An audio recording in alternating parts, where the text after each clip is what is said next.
Bologna, la Basilica di San Giacomo Maggiore.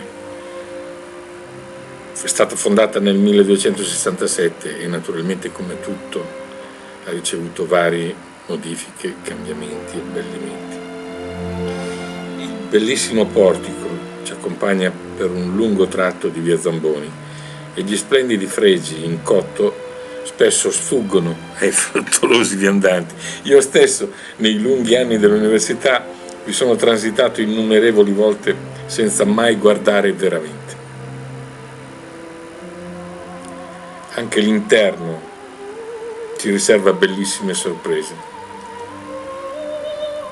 Sono andato a cercarvi la bellezza e l'ho trovata.